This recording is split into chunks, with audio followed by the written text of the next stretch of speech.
मेहनत करनी पड़ती है सपनों को पूरा करने में, बहुत संयम रखना पड़ता है आगे बढ़ने में, लगातार जीत के लिए प्रयास करना पड़ता है, नए नए आयाम तलाशने पड़ते हैं, अपने अंदर का जुनून जगाना पड़ता है, लेकिन फिर भी जीत नहीं मिलती है, हारना पड़ता है, हार का मुंह देखना पड़ता है, मुंह के बल गिरना पड़ता है, लेकिन लगातार उठकर चलना ही जीत की निशानी है। जी हाँ, आज मैं आपको सुनाने वाला हूँ एक ऐसी कहानी जिसमें जो किरदार है वो हार कर भी जीत गया। जी हाँ, हार कर भी जीत गया। हार कर भी भला कैसा जीतना? रोहित हमें सिखाता है कैसे हम हार कर भी जीतते हैं। रोहित एक बच्चा, जब वो बड़ा हो रहा था, उसके मन में सपने पल रहे थे, टीवी देखा करता था, लोगों से सुना करता था। टीवी देखने के दौरान उसने एक धावक को दौड़ते हुए देखा और उसके मन में एक उमंग जागी, मैं भी बनूंगा एक दिन ऐसा धावक, मैं भी दौड़ूंगा अपने देश के लिए, अपने राष्ट्र के लिए। और उसने दौड़ना शुरू किया। रोज़ाना का वो अभ्यास, रोज़ाना का वो लगे रहना, छोटी छोटी दौड़ों में उसका हिस्सा लेना, कभी हारना कभी जीतना, और अपने मन में एक सपना पालना कि मैराथन मुझे जीतनी है, अपने देश के लिए मुझे मैराथन जीतनी है। समय गुजरता गया, बड़ा हुआ, बहुत हार देखी, बहुत जीत देखी, लेकिन उसका जो सपना था अपने देश के लिए एक बहुत बड़ी मैराथन जीतने का, वो आया। शुरुआत की, मैराथन की शुरुआत हुई, लोगों ने तालियों की गड़गड़ाहट से मैदान भर गया और लगातार वो दौड़ा। कुछ ही किलोमीटर रह गई थी उसकी दौड़, परंतु अब उसके शरीर ने उसका साथ छोड़ा, उसकी मांसपेशियों ने उसका साथ छोड़ दिया। मांसपेशियां जकड़ चुकी थी, पैर उसका आगे नहीं बढ़ रहा था, परंतु मन में उमंग थी, लगातार दौड़ा, झटपटा के गिर पड़ा। लोगों ने बोला अब नहीं जीत सकता, हार मान ले। कुछ लोग दूसरी तरफ तालियां बजा रहे थे, उत्साह दे रहे थे, लेकिन उसने हार नहीं मानी। वो खड़ा हुआ, सोचा अपना सपना और फिर दौड़ लगा दी।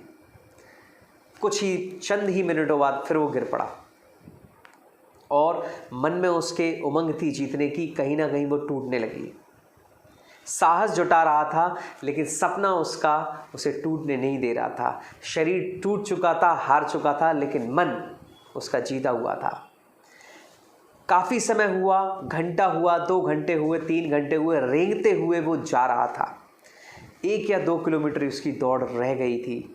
लोग बोले 3 घंटे हो चुके हैं, तेरी दौड़ ख़त्म हो चुकी है, सामने वाला जीत चुका है, अब तेरे वहाँ पहुँचने का कोई फ़ायदा नहीं, हार मान ले, नहीं तो मर जाएगा। उसने बोला मैं मर तो तभी गया था जब मैं गिर चुका था, अब तो सिर्फ मुझे जीतना है। अगले 5 घंटे में उसने घिस घिस कर, रगड़ रगड़ कर अपने आप को वहाँ तक पहुँचाया। मीडिया जा चुकी थी, लेकिन एक मीडिया कर्मी वहाँ था। उसने पूरा उसका लाइव रिकॉर्डिंग किया और अपने चैनल पे चलाया। रातों रात वो मशहूर हो गया। हेडिंग थी, रोहित हार कर भी जीत गया। जी हाँ, अगर ये जज्बा हो तो आपकी हार भी आपकी जीत बन जाती है। तो मैं आशा करता हूँ अपने गवर्नमेंट की तैयारी कर रहे बच्चों से, प्राइवेट जॉब्स में आगे बढ़ने वाले लोगों से, किसी भी बिजनेस में हार मानने की ज़रूरत नहीं है, किसी भी पढ़ाई में हार मानने की ज़रूरत नहीं है। आप लगातार सतत प्रयास करें, अपने गुरु का, माता पिता का आशीर्वाद अपने साथ रखें, आपकी जीत निश्चित है। आपको कोई हरा नहीं सकता है। हार वही मानता है जो मन से सोच लेता है, हार वही मानता है जो प्रयास नहीं करता, हार वही मानता है जो गिरने के बाद उठता नहीं है। अगर आपने लगातार उठकर भागने का जज्बा है, अगर लगातार प्रयास करने का जज्बा है, आप जीतेंगे, आप जीतेंगे, आप जीतेंगे।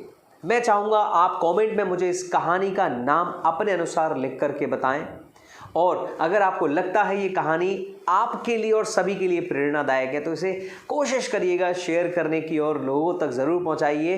इस कैमरे से लोगों के दिल तक, भारत के हर व्यक्ति, हर बच्चे जो आगे बढ़ना चाहते हैं, संघर्ष कर रहे हैं, उनके दिलो दिमाग तक इस कहानी को पहुंचाएं। और आपको भी समय मिले तो आप भी कहानियों को पढ़ा करें और लोगों को सुनाया करें। इससे बहुत ऊर्जा मिलती है, अपने अंदर व्यक्तित्व का निखार होता है और इस वजह से हम आगे बढ़ते हैं। इसी के साथ लास्ट में एक छोटी सी रिक्वेस्ट करना चाहूँगा, प्लीज़ सब्सक्राइब कर दीजिए चैनल को और ज़रूर हिट कर दीजिएगा बेल आइकन को। आता रहूँगा लगातार। नमस्कार, मैं Abhi sir, human potential trainer and motivational coach. Bye bye.